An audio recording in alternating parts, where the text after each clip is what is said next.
A ciência pode responder bastante coisa sobre como que o nosso mundo funciona, como que o nosso universo funciona. E geralmente, hoje em dia, dizem que os campos que ela não consegue atingir são aqueles de questões mais abstratas e finais sobre o nosso universo, como a origem absoluta de tudo, ou o porquê de tudo, ou a existência ou não existência de um Deus, ou então o campo dos nossos comportamentos morais, o campo da ética ou da razão prática, como se falava na época de Kant. Curiosamente, nas últimas décadas, as ciências têm feito um excelente trabalho em esclarecer questões, fatos científicos sobre o bem-estar, sobre a felicidade, isso nas áreas principalmente de psicologia, ou neurociência, ou biologia, e leva um dos maiores representantes do ateísmo contemporâneo, que é o Sam Harris, a propor que é possível sim uma ciência da moralidade, uma vez que é possível a gente estabelecer fatos científicos sobre bem-estar e felicidade. Se a gente pegar isso como critério para uma maximização de bem-estar e felicidade para as pessoas como critério da moralidade, talvez seja sim possível fundar uma ciência da moralidade. É isso que ele aborda no seu livro A Paisagem Moral. Nesse vídeo a gente vai estudar alguns pontos, os principais pontos que Harris faz na introdução e no primeiro capítulo do seu livro, A Paisagem Moral, que se chama Verdade Moral. Então fique até o final e vamos nessa.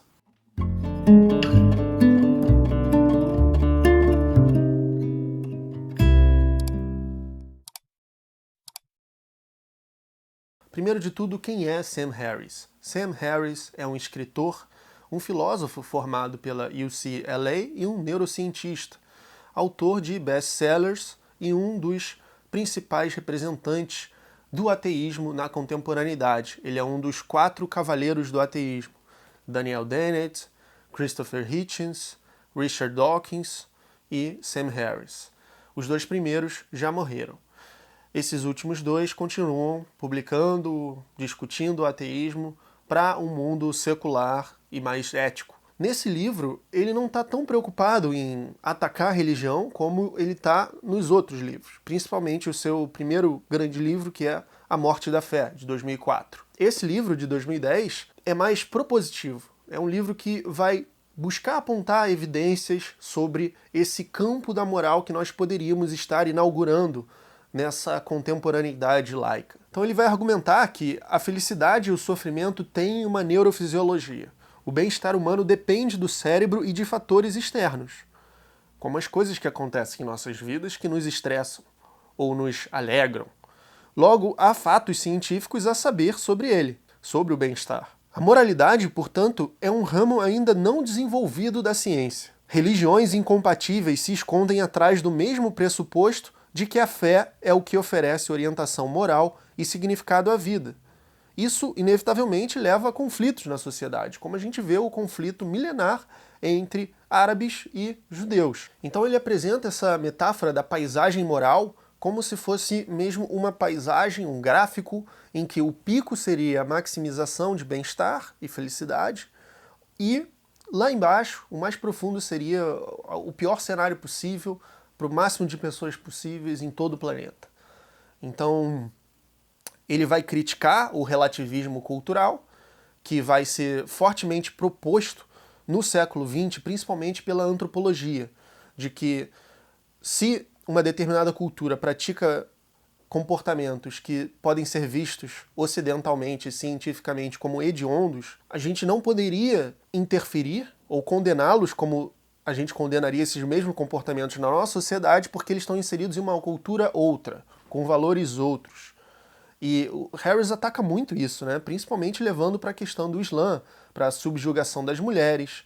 Existe um termo chamado fatwa, que é uma revelação religiosa, digamos assim, de que, por exemplo, tal pessoa é um herege e deve ser morta. Isso aconteceu com um escritor, e aí qualquer muçulmano teria o imperativo de seguir essa revelação religiosa feita por um sacerdote, por uma autoridade, e matar essa pessoa.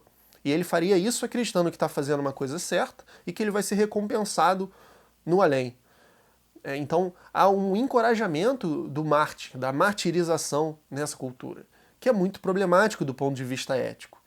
E Harris critica muito isso no livro e fala que se a gente vivesse num mundo sem religião, esse tipo de comportamento não teria essa proeminência que tem, motivada por esses livros sagrados que foram escritos em eras arcaicas, embora tenhamos evoluído do ponto de vista ético, apesar dos vários incidentes de retrocesso que a gente testemunha. Ser difícil equilibrar interesses pessoais e coletivos não significa que não existam maneiras objetivamente péssimas de fazer isso. Do ponto de vista da ciência, devemos condenar, segundo Harris, a moralidade do Talibã. O escritor Salman Rushdie foi esfaqueado e quase morto em 2022, depois de, já nesse livro de 2010, Harris está falando sobre a fátua que foi anunciada para a perseguição dele. Ou seja, ainda uma década depois, os problemas que ele está tematizando aqui, inclusive o mesmo exemplo, foram reiterados.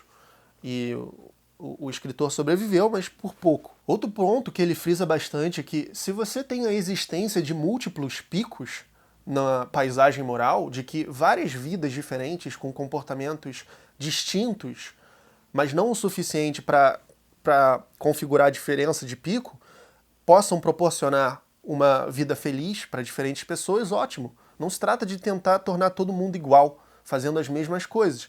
E é nessa medida que eu acredito que a proposta contemporânea de Sam Harris e autores nessa linha difere daquela de autores modernos como Immanuel Kant ou Auguste Comte, que estavam buscando criar propor, né, descobrir uma ciência da moralidade numa época totalmente embasada na lógica dialética, na argumentação, que são filosóficos, são elementos filosóficos, mas sem o respaldo científico que a gente tem hoje dos campos da ciência, da psicologia, da neurociência e outros. Essa proposta de Sam Harris pode ser algo muito benéfico para a gente. Eu recomendo que você leia o restante desse livro.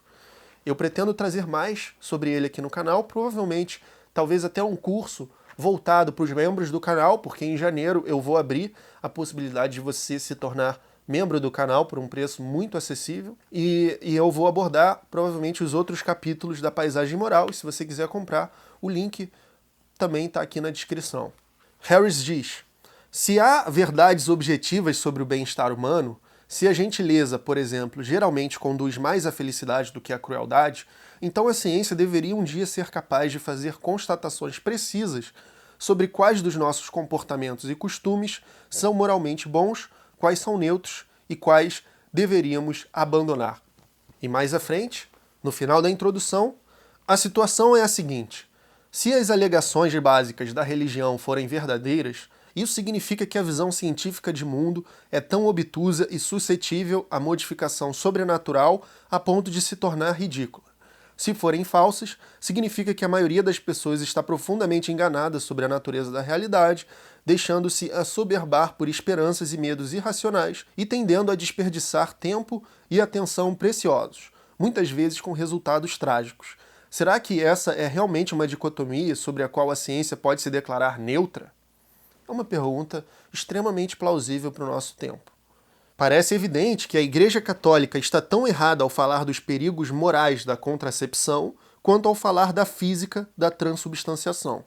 A partir do momento em que admitimos saber cientificamente alguma coisa sobre o bem-estar humano, devemos admitir que certos indivíduos ou certas culturas podem estar absolutamente errados sobre ele.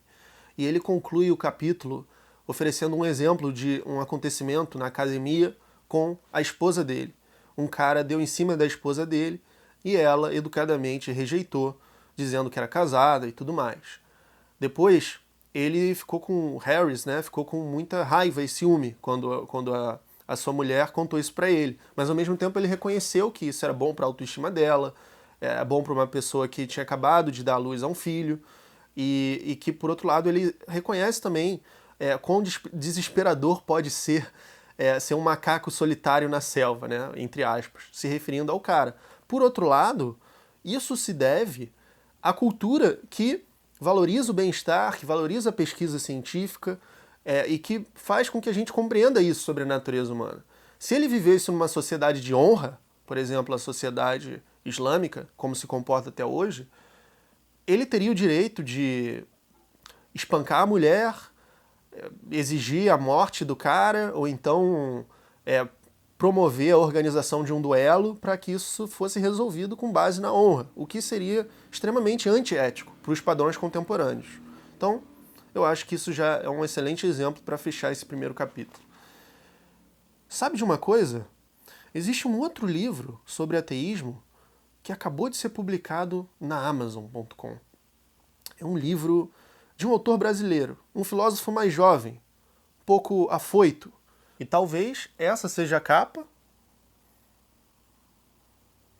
Talvez você possa baixar instantaneamente por apenas R$ 6,99 e ler no seu Kindle, tablet ou mesmo celular. E talvez o autor só não esteja divulgando porque está muito perto do Natal. Fica a dica.